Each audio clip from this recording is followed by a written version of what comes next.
Bismillahirrahmanirrahim. Assalamualaikum warahmatullahi wabarakatuh. Alhamdulillah wassalatu wassalamu ala Rasulillah Muhammad ibn Abdillah wa ala alihi wa ashabihi wa mawala.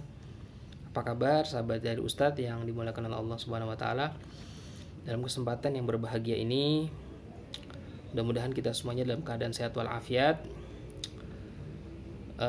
Hari ini saya akan sedikit berbagi tentang keutamaan zikir.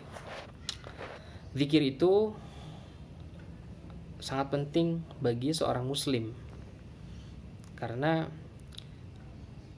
Allah sudah memerintahkan kita untuk senantiasa berzikir sebanyak-banyaknya. A'udzubillahi minasyaitonirrajim. Bismillahirrahmanirrahim. Ya ayyuhalladzina amanu dzkurullaha dzikran katsira. Wahai orang-orang yang beriman, ingatlah Allah dzikran katsira, dengan zikir sebanyak-banyaknya. Lalu apa sebetulnya makna zikir? Zikir ini secara bahasa bisa berarti menyebut, bisa berarti mengingat. Menyebut itu dengan lisan, mengingat itu dengan pikiran, dengan kolbu. Jadi orang yang banyak mengingat Allah, orang yang banyak menyebut asma Allah, itu bisa dikatakan sebagai orang yang berzikir, orang yang melakukan zikrullah. Tapi zikrullah tidak hanya terbatas pada lisan, pada kolbu, tapi juga kita kaitkan apapun yang ada di muka bumi ini dengan Allah, itu pun zikir. Kita belajar, kita bekerja, kita mengurus anak, kita mengurus orang tua. Kalau itu dikaitkan dengan Allah, kita lakukan berdasarkan tuntunan Allah, maka itu pun termasuk zikir. Belajar juga zikir, maka orang yang berilmu itu disebut ahlu zikir. Jadi zikir itu maknanya sangat luas, tidak hanya terbatas kita mengucapkan kalimat thayyibah. Lalu apa sesungguhnya keutamaan zikir? Apa sesungguhnya fadilatul zikir?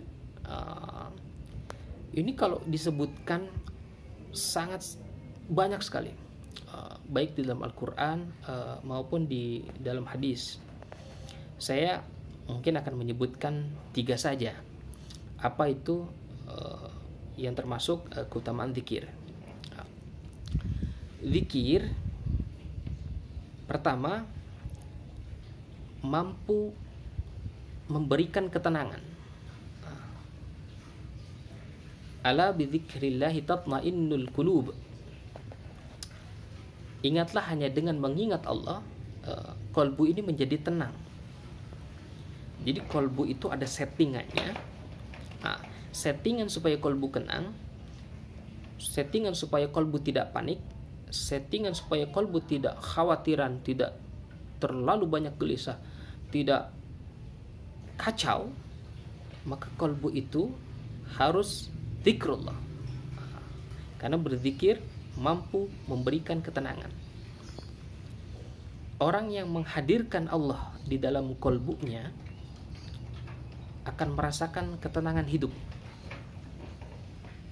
Oleh karenanya penting kita untuk melazimkan zikir, baik itu melalui lisan maupun melalui kolbu kita.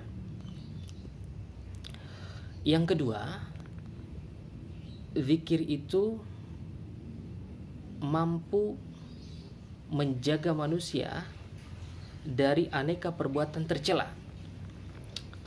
Mengapa zikir itu bisa menjaga manusia dari perbuatan tercela?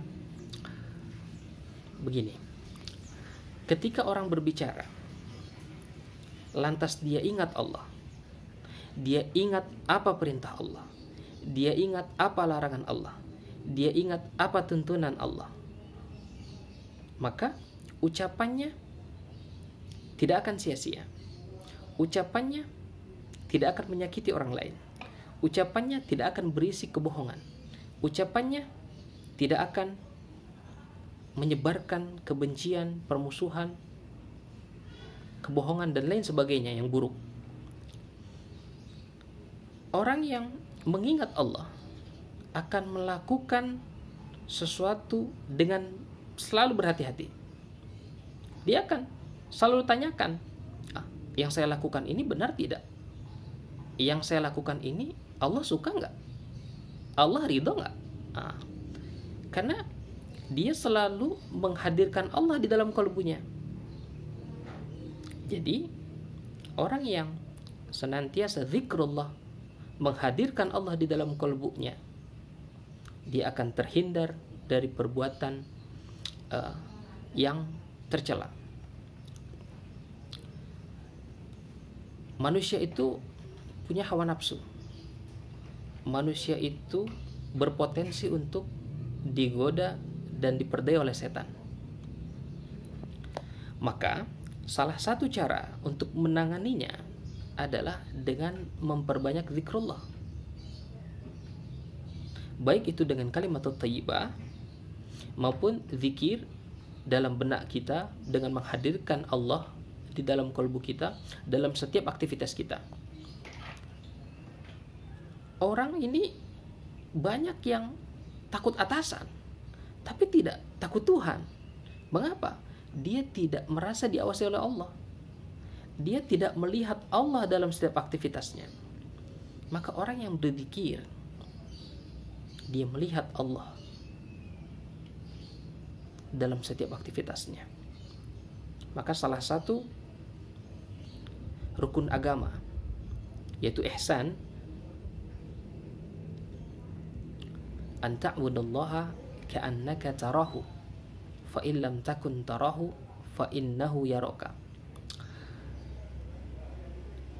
Nabi Muhammad ditanya oleh malaikat Jibril, "Wahai Rasulullah, apa itu ihsan?" Nabi menjawab, "An ta'budallaha," engkau menyembah Allah, ka'annaka tarahu, seakan-akan engkau melihatnya. Fa in lam takun tarahu, kalau kamu tidak mampu melihatnya, fa innahu yaraka, maka sesungguhnya Allah melihatmu, mengawasimu. Maka ini yang dalam dunia tasawuf senantiasa melihat Allah dan senantiasa diawasi oleh Allah. Caranya bagaimana? Dengan memperbanyak zikrullah.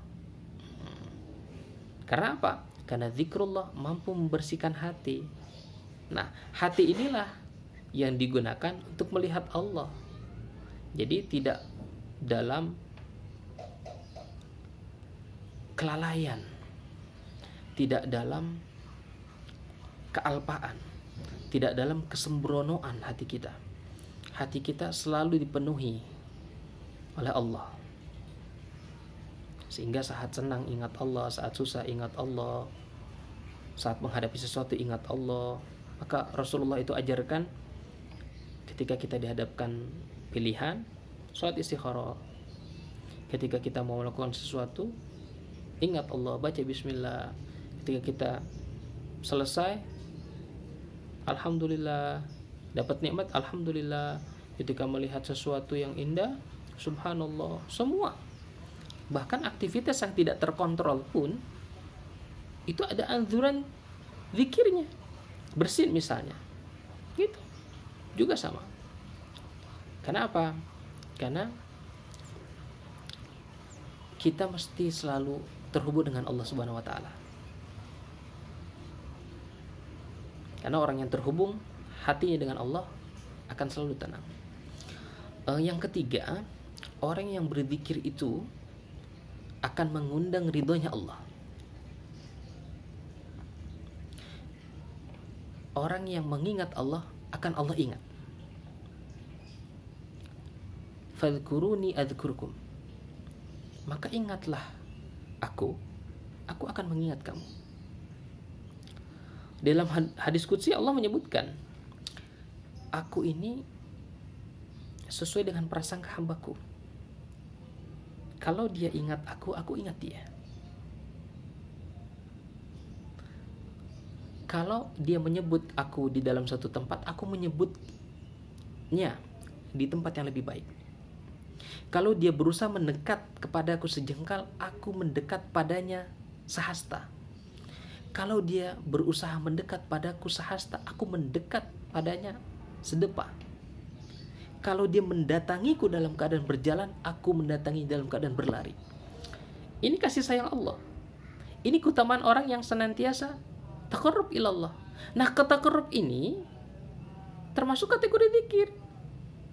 Karena tadi bukan hanya dengan lisan, bukan hanya dengan kalbu, tapi aneka perbuatan yang Allah sukai, yang Allah ridhoi, itu pun termasuk zikir. Maka inilah 3 keutamaan yang saya bahas pada kesempatan kali ini. Mudah-mudahan lain kesempatan kita bahas keutamaan zikir lainnya. Wallahu muwaffiq ila aqwamit thoriq. Wabillahi taufiq walhidayah. Wassalamualaikum warahmatullahi wabarakatuh.